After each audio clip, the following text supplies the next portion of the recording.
si me quieren preguntar algo, porque la idea central del texto de Vygotsky era la manera en que el lenguaje, o dicho de otra forma, la introducción del lenguaje en la estructura cognitiva modifica determinadas funciones psíquicas y al mismo tiempo constituye nuevos sistemas de funcionamiento psíquico. En esta línea, Vygotsky lo que va a estudiar es el pasaje de los procesos psicológicos elementales a los procesos psicológicos superiores.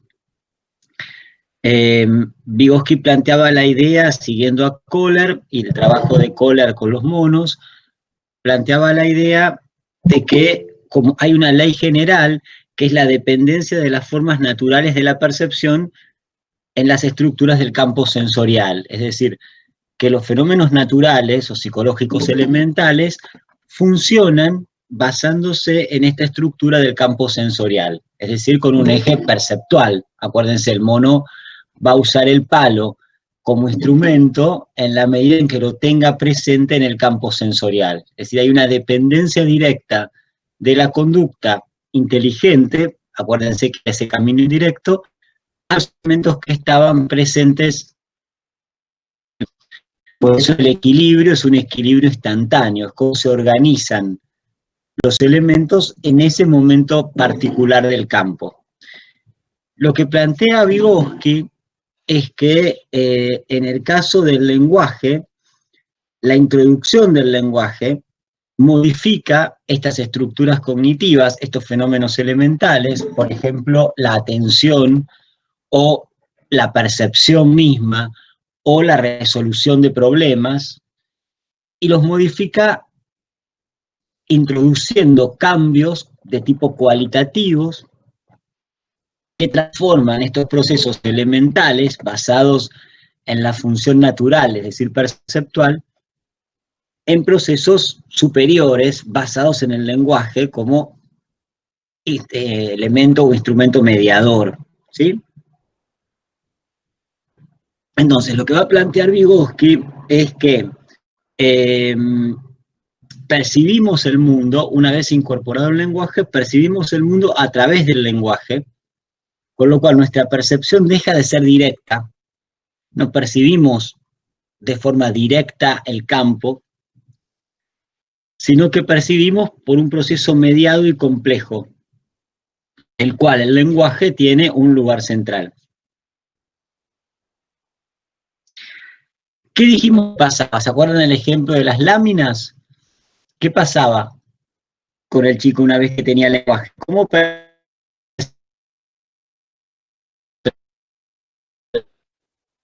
como objetos sueltos o los percibía como relaciones de secuencias? Como relaciones de secuencia. Muy bien, y esas relaciones de secuencia, ¿por qué las podía percibir de esa manera? Porque ¿qué tenía incorporado? El lenguaje. Muy bien, entonces el lenguaje modifica, mientras que un chico sin lenguaje percibe objetos aislados, objetos sueltos, pelota, chico, casa, parque, papá. Un chico que tiene el lenguaje incorporado y mayor desarrollo del lenguaje va a decir, un papá está jugando a la pelota con su hijo en el parque. Es decir, no es lo mismo percibir con una secuencia que percibir objetos sueltos. Esto para Vygotsky tiene que ver con el lenguaje, con lo cual lo que va a plantear Vygotsky es una interdependencia pensamiento y lenguaje.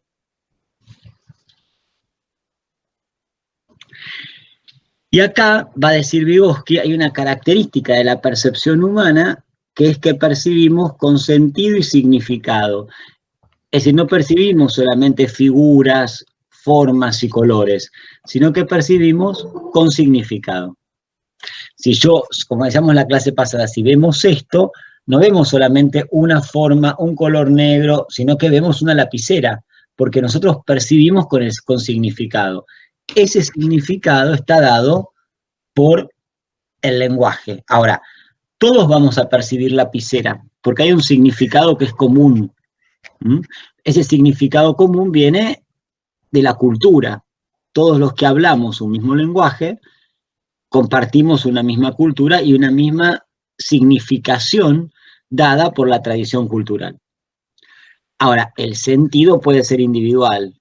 El sentido de esta lapicera va a ser distinto para mí, qué sé yo, si yo digo, esta es una lapicera Lamy, a mí me gustan las marcas Lamy de lapicera porque, y eso tiene una historia para mí, para ustedes que me están viendo puede ser una lapicera y no significar nada más que eso. Entonces, el sentido está ligado a las propias experiencias. El significado es común. Dos cuestiones claves en relación con la percepción. La percepción pasa a ser entonces, a partir del lenguaje, categorizada, o sea, percibo categorías de objetos con significados. El campo deja, dice Vygotsky, de ser un campo puramente actual, lo que veo en este momento particular, al estilo del mono, y pasa a ser un campo temporal, es decir, el lenguaje me permite ubicarme en pasado, presente y futuro. Entonces, la percepción o las percepciones pasan a ser categorizadas y el campo, de ser un campo visual y actual, como planteaba la Gestalt, pasa a ser un campo temporal. Obviamente, en nuestra vida sigue habiendo percepciones, digamos, ¿cómo decirlo? Sigue habiendo campo actual. Organizamos el campo de determinada manera. Si vamos al cine, vamos a ver, como planteaban los psicólogos de la Gestalt, el movimiento. Pero de todas maneras, a ese campo le vamos a incluir otro, que es o vamos a superponerle otro que es temporal, que son percepciones categorizadas. El otro experimento que tienen en el texto de Vygotsky, esperen que lo tengo que dibujar acá, es el de la conducta selectiva. Vygotsky hace el siguiente experimento. Conducta selectiva, ¿qué querrá decir? Un experimento donde analizamos conducta selectiva. Una conducta que apunta a ¿qué?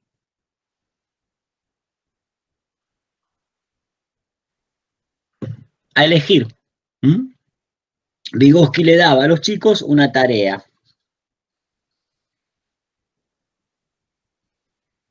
Que por ejemplo era 1, 2, 3, 4, 5, 6, pongamos. Pongamos que la tarea sea, hay 1, 2, 3, 4, 5, 6 teclas y 6 luces, ¿sí? Lo que plantea Vygotsky es, vos le decís a un chico, en el momento en que se prende la luz A, vas a apretar el botón 6, por ejemplo, ¿sí? En el momento en que se prende la luz B, bueno, por eso lo voy a hacer con letras, pero no están las letras, ¿eh? El botón B vas a apretar el 2, ¿sí? En el momento en que vas a apretar el 5. En el momento en que el 1, A, B, C, D, E. En el momento del E y el F . Si un chico es chiquito y no tiene un desarrollo de memoria suficientemente hecho, ¿qué va a hacer? Dice Vygotsky, aprieta cualquier cosa. Va apretando, se prenden las luces y él va apretando. Es decir, actúa de forma tal que su movimiento acompaña a su toma de decisiones. Entonces, actúa en base al movimiento, acompañando la toma de decisiones. Vygotsky dice, un adulto que tiene un desarrollo de la capacidad de elección basada en un lenguaje interno y en un pensamiento, dice, a ver, espérate, voy a tratar de acordarme, a ver, me dijiste que con el A aprieto el... ¿Cuál era? Ni me acuerdo yo. Con el A aprieto el 6, me dijiste que con el B el 2, que con el C, ¿cuál era? Que con el C el 5, es decir, te armás un esquema tratando de memorizar. Este esquema que te armás está basado en un pensamiento interno, en un lenguaje. Entonces, mientras que en un chico de 2, 3 años va a ir tocando cualquier cosa, y en lo que toca el movimiento acompaña la toma de decisiones, un adulto trata de armarse un esquema que le permita actuar en base a un pensamiento interno. En el medio, la prueba que hace Vygotsky es, bueno, vamos a poner un signo auxiliar. Al 1, a la luz A, le vamos a poner una flor. Y le decimos, ¿dónde está la flor? En el florero. Entonces, al 6 le pongo el florero. A la tecla B le pongo un sticker que, por ejemplo, tenga un trineo. Y digo, ¿quién lleva el trineo? El trineo lo lleva el lobo, por ejemplo, o el perro. Entonces pongo un sticker de un perro. Entonces voy poniendo stickers que relacionan. A partir de ahí el chico, cuando se prende el de la flor, va a decir, ¿dónde era la flor? En el florero, y aprieta el 6. Eso que yo le di es un signo, un elemento mediador, que permite para Vygotsky la construcción del proceso psicológico superior. Entonces, lo que está haciendo Vygotsky es estudiando cómo se conforma ese proceso psicológico superior. Con lo cual, lo que estamos viendo es que tanto en el mono como en un chico chiquito, los movimientos constituyen una continuación dinámica inmediata de la percepción. A partir del signo, que en este caso son los stickers, y que después va a ser el lenguaje, cambia la estructura del proceso selectivo. Entonces, usamos signos auxiliares, o los stickers, o nuestro propio lenguaje, que nos permite cambiar la función. Entonces, va a ver lo que Vygotsky dice es una barrera funcional entre movimientos iniciales y finales de la respuesta. Esa barrera funcional está dada por el pensamiento.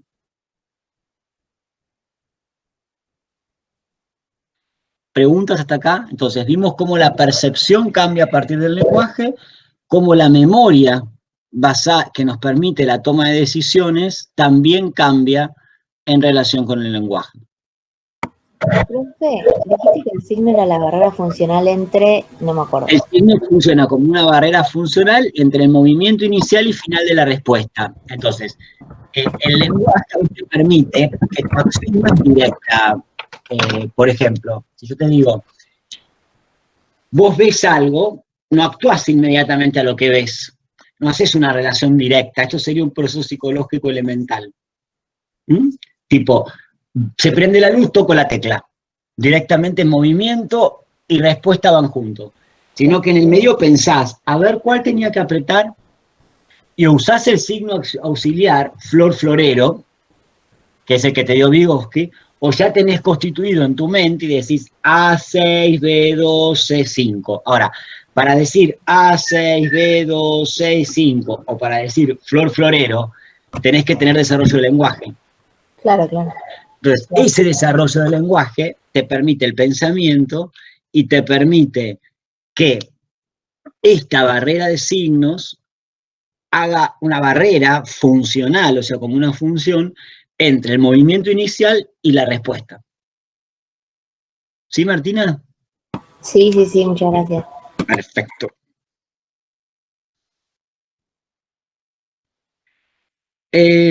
Bueno, también la atención, el prestar atención, va a modificarse a partir del uso del lenguaje para Vygotsky. O sea, también vamos a pasar de una atención involuntaria, ruido fuerte, presta atención, proceso psicológico elemental, a una atención voluntaria, prestarme atención a mí a las 8 de la mañana con sueño, digamos, eso es voluntario. En cambio, el escuchar el ruido no es voluntario. Miren que voy a poner a cargar esto. Esa transformación de la atención también se da para Vygotsky en base a el lenguaje.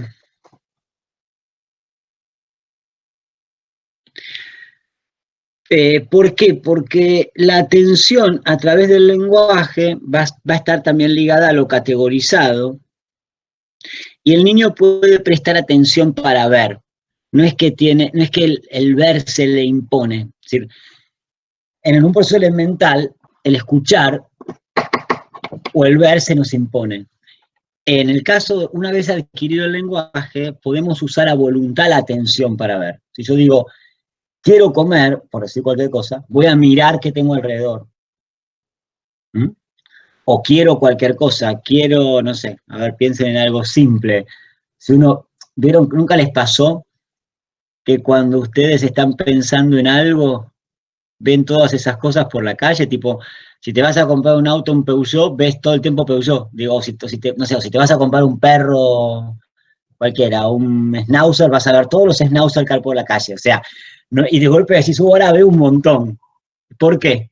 Porque vos tenés en tu cabeza que te vas a comprar un schnauzer, ¿sí? Entonces, nuestra percepción, perdón, nuestra atención también está guiada por el lenguaje, por el pensamiento, ¿sí? Dicho de otra manera, el niño puede prestar atención para ver, y no al revés, no es que el ver se le impone.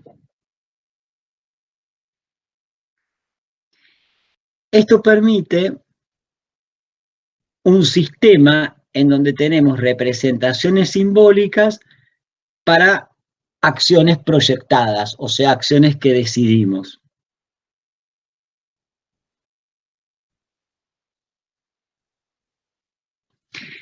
Por eso los procesos psicológicos superiores, percepción categorizada, percepción temporal, toma de decisiones, atención voluntaria, que estamos estudiando acá para Vygotsky, estos procesos superiores no son reflejos, o sea, no son automáticos, no son biológicos, sino que son voluntarios, autónomos y conscientes.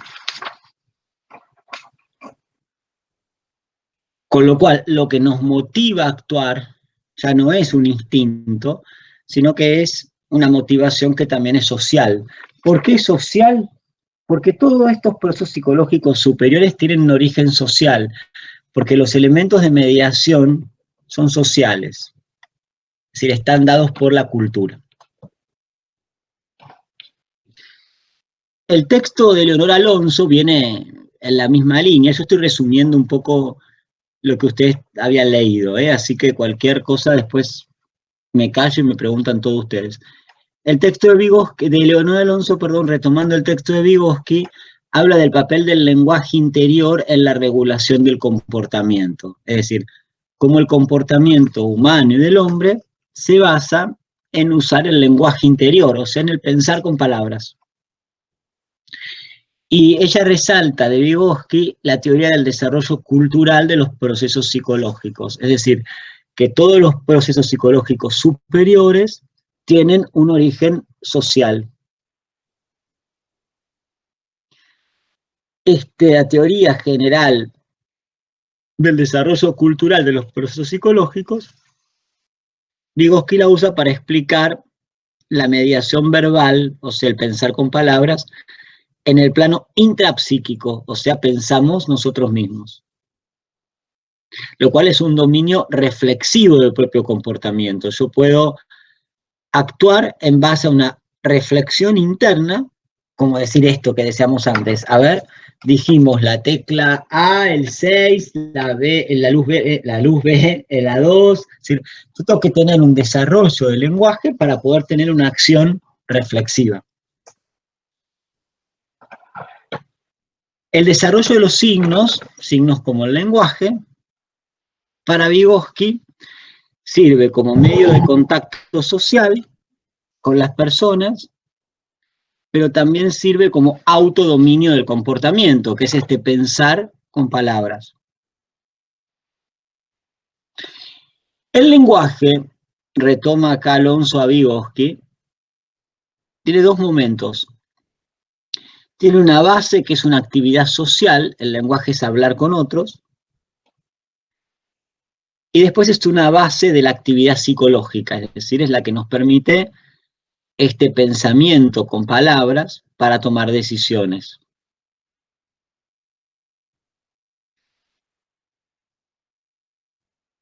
Este desarrollo del lenguaje no es solo biológico, si bien tiene que haber una capacidad biológica que lo permita. Si hay una lesión cerebral, no se va a adquirir el lenguaje, es decir, tiene que haber una... Pero para Vygotsky hay una doble línea de desarrollo. Hay una línea de desarrollo que es biológica, que tiene que ver con que tengamos, por ejemplo, las funciones cerebrales básicas que nos permiten el desarrollo del lenguaje, pero también tiene que haber una línea cultural, social. Tenemos que hablar con otros.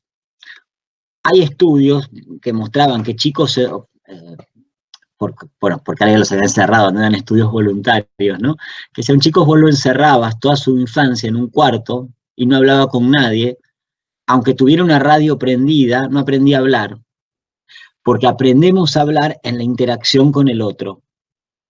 Entonces, hay una doble línea de desarrollo para Vygotsky. Hay una línea que es biológica, pero hay una línea que es claramente social.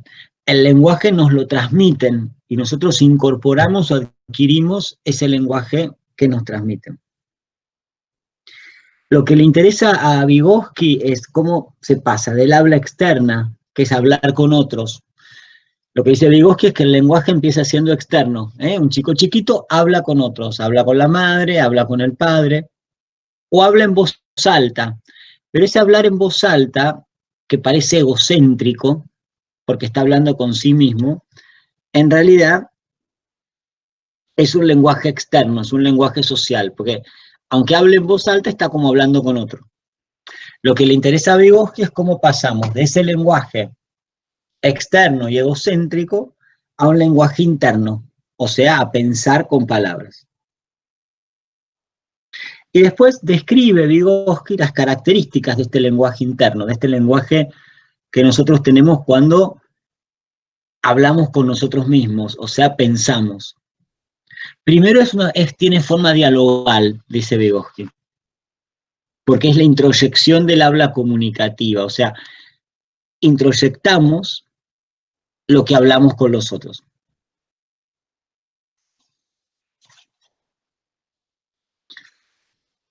El lenguaje, como les decía, empieza siendo social. El chico habla con otro, o habla con la madre. La madre que, el chico ni habla, ¿no es cierto?, al principio, pero la madre le va a decir, hola Juancito, mirá este marcador, por decir cualquier cosa. Y el chico se ríe, o repite, marcador, como le sale. Repite para el otro. Dice Vygotsky, al principio el lenguaje es social.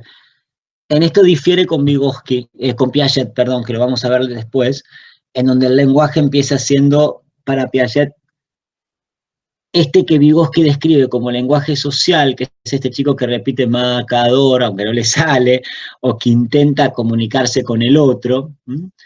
Para Piaget es un lenguaje puramente autista, es decir, el chico habla consigo mismo. Para Vygotsky no, para Vygotsky busca hablar con el otro. Lo que pasa es que parece egocéntrico porque no parece dirigido, parece que hablara consigo mismo. Pero sin embargo para Vygotsky está dirigido y acompaña la acción. Cuando el chico es muy chiquito, el lenguaje acompaña su acción. Por ejemplo, dice, como si uno hablara en tercera persona, ahora estoy jugando con esto. O está jugando y dice, no, entra, sale. ¿Sí? Habla en voz alta mientras actúa. Este lenguaje acompaña la acción. Luego se va a convertir en un pensamiento interno que me permite planificar la tarea, sin tener que estar diciéndola. Una vez que tengo incorporado, a veces ni siquiera hace falta decir A6, B12, 5, sino que me lo acuerdo, a ver, A, B, y lo actúo directamente. Entonces, el lenguaje externo se internaliza y una vez internalizado me permite planificar la conducta. Entonces, lo que va a estudiar Vygotsky es el pasaje del lenguaje social externo al privado interno. Este lenguaje interno, que es el lenguaje que ya está incorporado, con el cual nosotros pensamos, tiene para Vygotsky algunas características. En principio es simplificado, condensado y con palabras reducidas.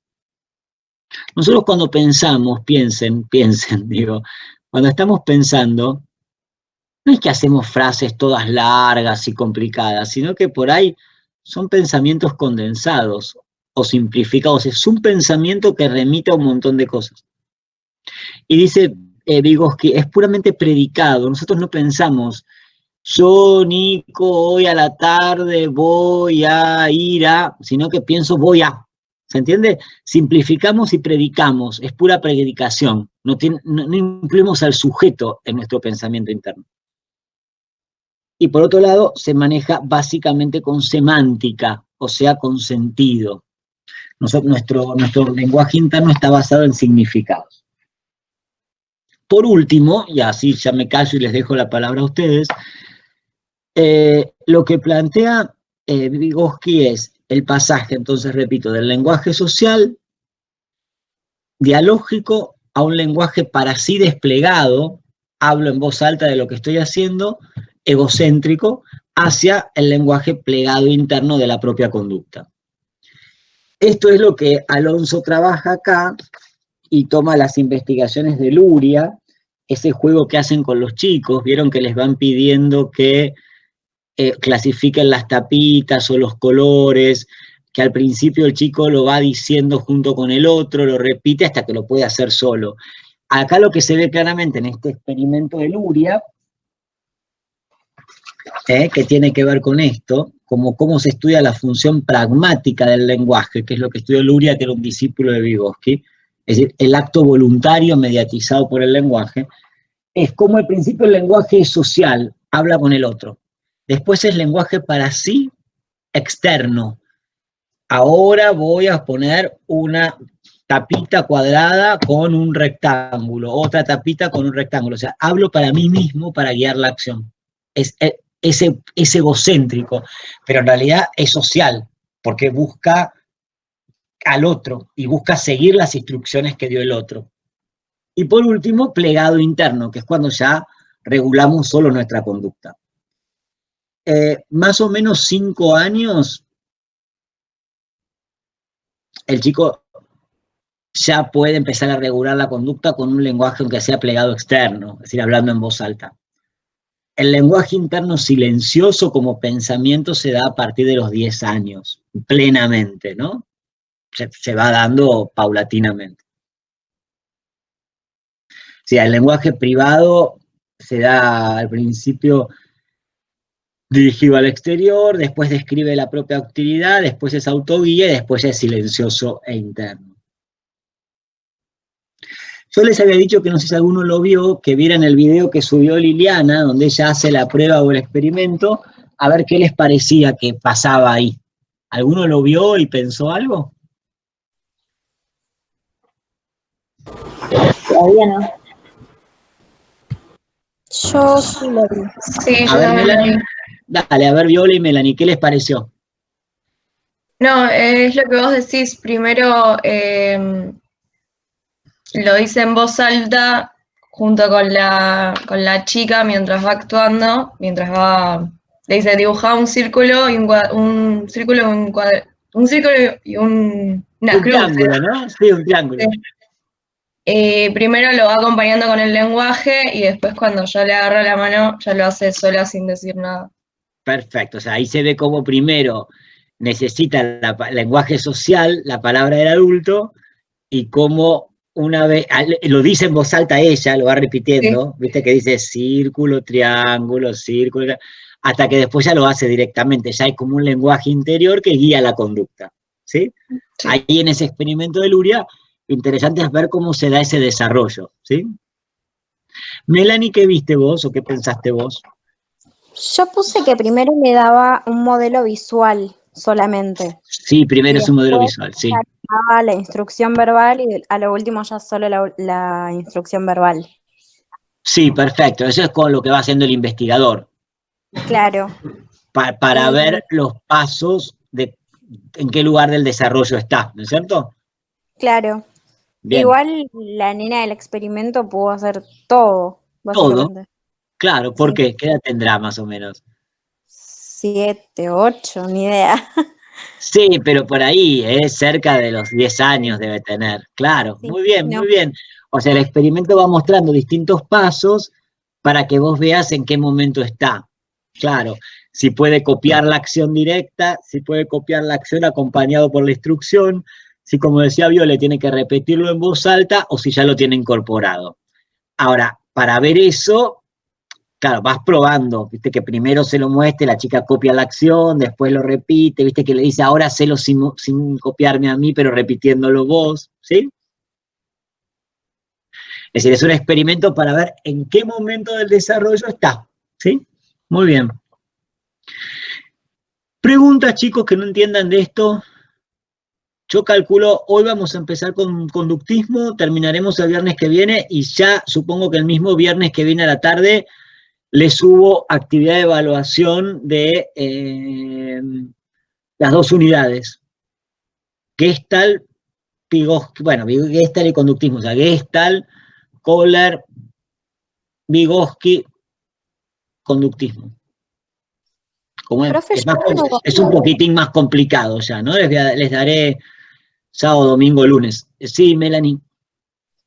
que tengo una duda de una frase que leí del texto de Alonso, Dale, dale. de que si la psique es social, la conciencia no lo es. Tipo, no la Si la terminé. psique, decímela de vuelta, si la psique es social, La conciencia no lo es.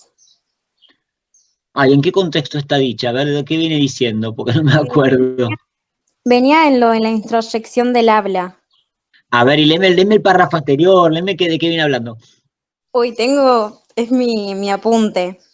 De que el lenguaje interior regulaba el comportamiento por el habla y la organización en forma de diálogo. Sí, perfecto. Y acá decía que la psique es social y la conciencia no lo es, y algo así como que los procesos psíquicos son de origen social y la conciencia revive, crea y cambia la organización. Eso no entendí. Sí, vos sabés que yo no me acuerdo exactamente tampoco. Yo lo que te digo, a ver, léeme la primera parte. Que la psique es social, sí. La conciencia no lo es. Ya, tratando de pensar por qué dice que la conciencia no lo es. La psique social de todos los procesos psicológicos superiores tienen un origen social. Porque la voluntad, la atención voluntaria, la selección, todo esto que estamos charlando, requiere en realidad haber internalizado signos sociales. Entonces, la psique es social. Supongo que debe querer decir que la conciencia en sí individual, pues tengo un logro que había puesto esto, que la conciencia en sí individual se refiere a la conciencia como ser uno consciente del propio proceso. En ese sentido es individual. ¿Sí? O sea, el origen de lo psíquico superior es social. Ahora, la conciencia como conciencia autorreflexiva de la propia acción es individual. Sos vos que estás reflexionando sobre tu propia acción. Ahora, la conciencia reflexiva requiere tener adquirido estos procesos psicológicos superiores sociales. ¿Te contesté, Melanie, o no? Sí, algo entendí. O sea, la conciencia como proceso autorreflexivo de tu propio funcionamiento mental es individual. Vos en realidad, a través de tu conciencia, chequeás cómo funciona tu propio proceso psicológico. Ahora, Claro, y la psique como el lenguaje, por ejemplo, el lenguaje que te permite la percepción, la atención, la memoria, eso es social, tiene un origen social. ok, listo. Ya ¿Sí? está. Gracias. ¿Alguna otra pregunta? Hola, profe, buen día. Marcelo, ¿cómo te va? ¿Todo bien? Quería hacerte una pregunta sobre el práctico. Yo no lo hice todavía, el práctico que figura al final del módulo 3. ¿Cuál? El práctico de la conducta y carácter regulador del lenguaje. A Es el que realizar estábamos charlando recién con las chicas, sí. Claro. Bueno, hay un práctico como para realizarlo. Pero yo no se los pedí, ¿eh? Ah, ok, listo. No quería saber Ustedes cómo. siempre acuérdense que lo que vale es lo que les... O sea, ustedes tienen un montón de cosas. Yo lo que les pedí es que lo vieran, lo interpretaran para trabajarlo acá. Ah, ok. No que lo hicieran ustedes. Ah, pensé que había que hacerlo por eso. No se los mando a hacer yo porque me parece que medio complicado. Entonces, si fuera presencial, sí, pero acá a través de todo esto es medio un lío. ¿Eh? Y claro, sí. Bueno, Por eso gracias. prefiero que lo vieran lo que había hecho Liliana y lo analizáramos. ¿Estamos? Gracias, sí. Bueno, vamos a hacer tipo colegio primario, hagan una rayita, pongan tema nuevo y ponemos unidad número 4. ¿No? Se hacía así en el colegio, les decían que pongan una raya, hoja aparte, podía ser. La unidad número 4 es bastante más fácil, en realidad, porque el conductismo es bastante más fácil. ¿Mm? nosotros habíamos visto, en términos generales, digo, el origen de la psicología vía Wundt, ¿sí? Y dijimos que la psicología de Wundt, vamos a mis grafiquitos, era una psicología elementalista, porque dividía los elementos mínimos de la conciencia y estudiaba justamente la conciencia, ¿sí? El elementalista por introspección, ¿se acuerdan? Experimental. El sujeto miraba para adentro y decía, a ver el maní, cuánto de salado, cuánto de ácido, cuánto de amargo, cuánto de dulce, bla, bla. La psicología de la Gestalt surge en Alemania oponiéndose al elementalismo, diciendo no. Si nosotros dividimos los elementos mínimos de la percepción, distorsionamos la percepción. La percepción es un todo significativo organizado por leyes del campo que organizan la percepción. Después venía Vygotsky, que decía, ojo, que en el hombre esta organización del campo no es solo visual, sino que también está basada en el lenguaje, que establece percepciones categorizadas, percepciones temporales. Toda esta línea crítica a Wundt, parte de criticarle ¿qué a Wundt?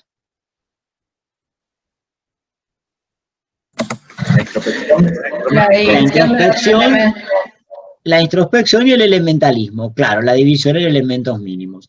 En realidad lo que más le critica a Franco es el elementalismo, o la introspección que supone el elementalismo, porque no están tan en contra de el análisis fenomenológico de la propia conciencia. De hecho, la pregunta de Melanie recién era sobre la conciencia, o sea, no están cuestionando la conciencia, lo que cuestionan es epistemología elementalista. Gestalt, Vygotsky. En Estados Unidos surge otra escuela de psicología, también en el año 1910, en la misma época de la psicología de la Gestalt, que va también a criticar a Wundt y a la psicología fundacional, pero no le va a criticar el elementalismo. De hecho, ellos van a seguir siendo elementalistas, supremamente elementalistas, sino que le critican la conciencia como objeto de estudio. Básicamente nosotros vamos a ver dos autores dentro de esta escuela de psicología de Estados Unidos, que van a ser Watson y Skinner. Watson es el fundador del conductismo, Skinner es un seguidor de Watson. Al conductismo de Watson lo vamos a llamar conductismo metodológico. ¿Por qué?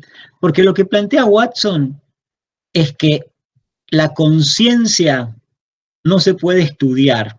Es decir, no existe un método válido para estudiar la conciencia. Watson, bueno, perdón, y al conductismo de Skinner lo vamos a llamar conductismo radical. Porque Skinner ya no solamente va a decir que no hay un método válido para estudiar la conciencia, sino que va a decir que la conciencia no existe. O sea que en realidad la conciencia es una idea que construye el hombre, pero que en realidad somos cuerpo, puramente cuerpo. Sí, Sofi. ¿Qué conductismo era el de Skinner? El de Skinner es radical, porque toma una postura radical, que es decir, no existe la conciencia. La conciencia en realidad es el cuerpo que como hábitos termina también estableciendo la idea de conciencia como un hábito, pero en realidad no existe la conciencia. Todo el conductismo en Estados Unidos va a tener una fuerte postura positivista. Si bien nosotros dijimos que Wundt es un alemán, como todo alemán, es bastante kantiano filosóficamente y toma categorías de la mente. ¿Se acuerdan los procesos superiores de Wundt, que se estudiaba por psicología de los pueblos, los inferiores que se estudiaban por introspección? Después va a venir la crítica al elementalismo, que va a ser la Gestalt y Vygotsky, es decir, toda esta línea bien alemana, digamos, y rusa, pero bueno, toda esta línea donde la mente es algo muy complejo. Piensen que para Wundt la mente es algo muy complejo, por eso diferencia elementales de superiores.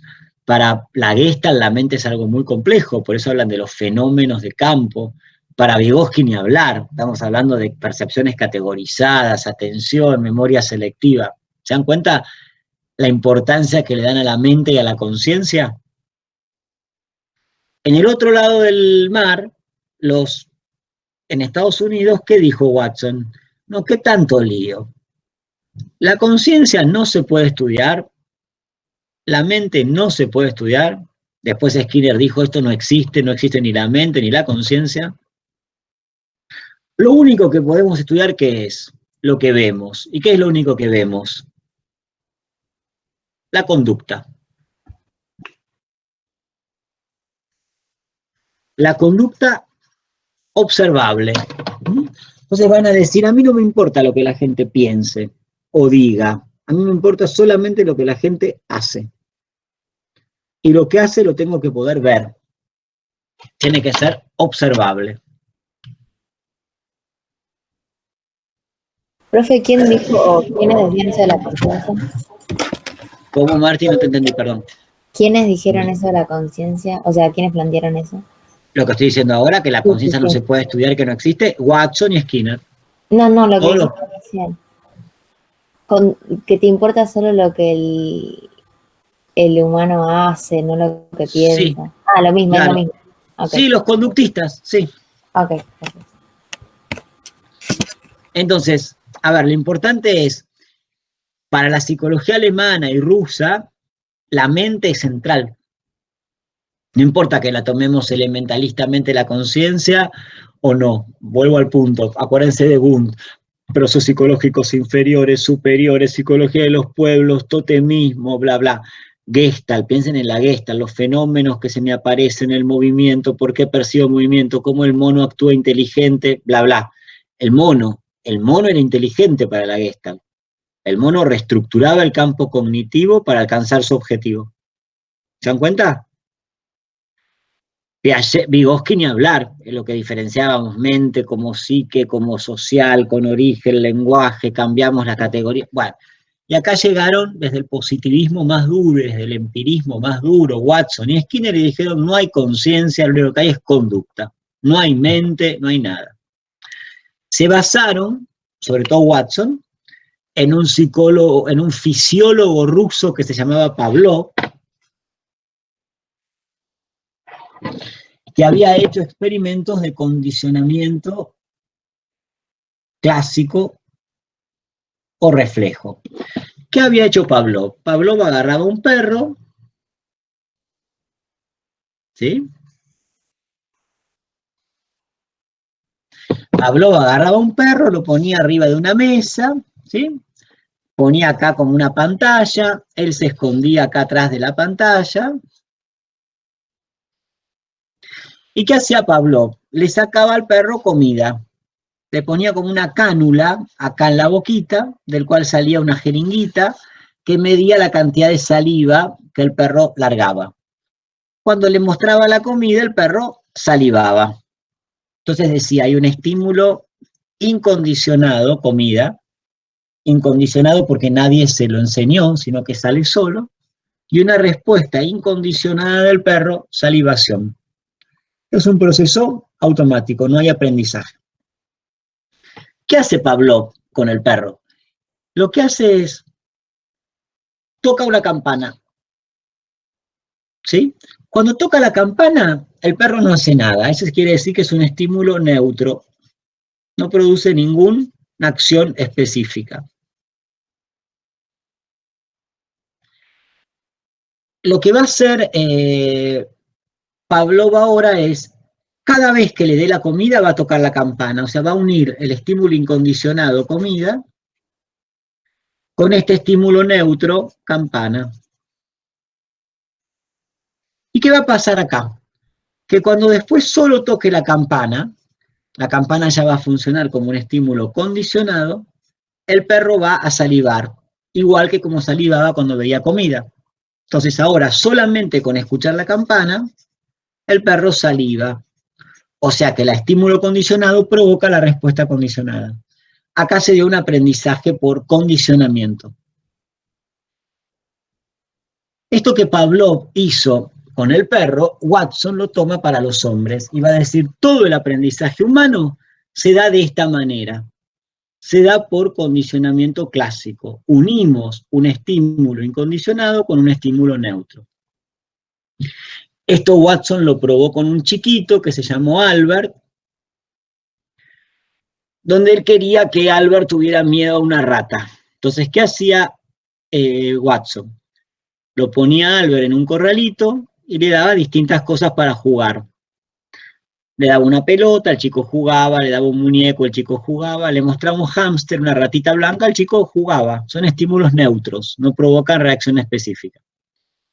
Watson se esconde atrás del chico y cada vez que el chico toca la rata blanca o mira a la rata blanca, golpea un hierro contra otro hierro. El ruido fuerte hace que el chico se asuste. Ese es un estímulo incondicionado. Ruido fuerte o caerte provoca la respuesta incondicionada de miedo.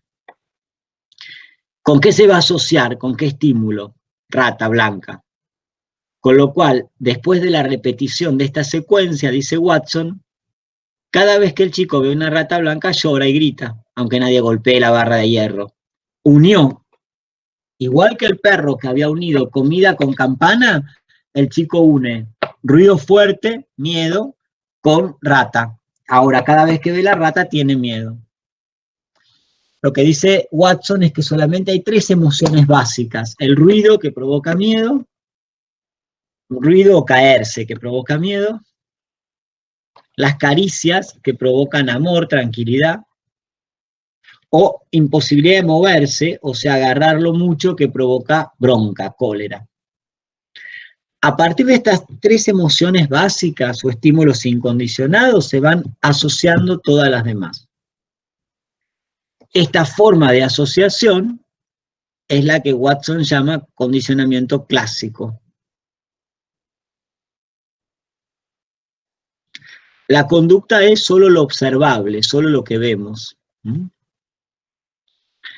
Watson es conductismo metodológico porque dice la mente no la puedo estudiar, no dice la mente no existe, lo que digo es no la puedo estudiar, porque no es científico estudiarla. Nico, ¿puedes repetir qué es el condicionamiento clásico? Muy bien, el condicionamiento clásico es un condicionamiento por contigüidad. Contigüidad significa 2 cosas que están juntas en tiempo y en espacio. En el condicionamiento clásico, por contigüidad, Franco, unís en tiempo y espacio, estás uniendo el estímulo incondicionado con uno neutro. Y el neutro se transforma en condicionado. El estímulo incondicionado es el que aparece sin que haya aprendizaje previo. El estímulo neutro es el que no provoca ninguna reacción específica, y el condicionado es el que requiere aprendizaje previo, aprendizaje por condicionamiento. Profe, me faltó la tercera, la parte 3 de las emociones básicas. Hay 3 emociones básicas: amor, miedo, ira. Sí, ese ira. Amor se produce por caricias, miedo por ruido fuerte o pérdida de la base de sustentación, y cólera o bronca por imposibilidad de moverse. Es cuando vos a un bebé lo agarrás y no lo dejás moverse, se empieza a poner todo rojo, colorado, se enfurece. Pero fíjense que cómo describe Watson las emociones. Las describe como la piel se vuelve rosada, o se pone tenso, o se relaja, siempre como descripción de conductas, siempre como conductas, observables y visibles.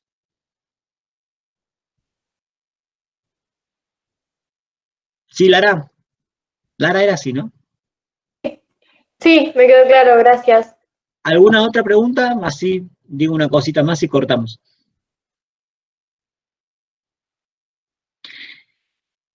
Skinner, sí, Melanie, perdón. Profe, ¿respuesta emocional asociada es lo mismo que condicionamiento clásico? Respuesta emocional asociada, sí, porque estás asociando esa emoción a un estímulo nuevo. Por ejemplo, el miedo a la rata. Ok, gracias. Tomando lo que dice Melanie, les remarco, fíjense cómo el conductismo, a diferencia de la Gestalt, sigue siendo elementalista y asociacionista, porque estoy dividiendo elementos mínimos, estímulo, respuesta, estímulo incondicionado, estímulo neutro. Y después, como bien dijo Melanie, los asocio. Asocio el estímulo incondicionado con el neutro. La Gestalt es claramente elementalista asociacionista.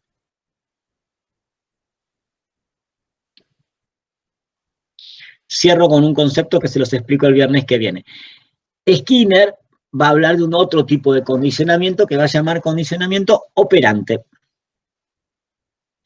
Skinner dice, todo bien, está el condicionamiento clásico que planteaba Watson y Pavlov, por contigüidad, uno el estímulo neutro con el incondicionado, pero hay otro tipo de condicionamiento que es operante. Acá Skinner toma Sornheim. ¿Se acuerdan el gatito de Sornheim que estaba encerrado en la caja y se movía para todos lados hasta que de casualidad aplataba la palanca y ahí se liberaba y aprendía por efecto? Bueno, Skinner toma a Sornheim y dice, pero yo puedo reforzar un comportamiento. Es decir, yo puedo usar reforzadores positivos y negativos para lograr que se aprenda la conducta. Por ejemplo, si yo agarro una paloma, ¿no? La paloma no es un dibujo que me salga muy bien, pero no importa. Si yo agarro una paloma y quiero que la paloma mire para acá cada vez que se prende la luz, ¿qué hago? Cada vez que se prende la luz y la paloma mira para este lado, le doy comida. Entonces la paloma va todo el tiempo a mirar para este lado. Cuando mira para el otro lado que no hay luz, no le doy nada. Quiere decir que refuerzo positivamente todas las conductas que me interesa y refuerzo negativamente sin darle comida, o si quiero le doy una descarga eléctrica cuando mira para este lado, todas las que son contrarias a la acción que quiero. Este condicionamiento operante es por reforzadores, positivos y negativos. Skinner se dedicó mucho a educación y a aplicar estos métodos en educación. Por ejemplo, ¿cómo se les ocurre un reforzador positivo o negativo en educación? El perro. Sí, a los niños darles estrellitas cuando le va bien en la prueba, una cosa así. Claro, muy bien. Y si te portabas mal, ¿qué pasaba? El rincón. Bueno, ponele, ¿sí? Es un reforzador negativo, muy bien. Bueno, si para la clase que viene lean entonces lo de Watson, lo de Skinner y terminamos de aclarar dudas, vamos a empezar a leer algo de Piaget.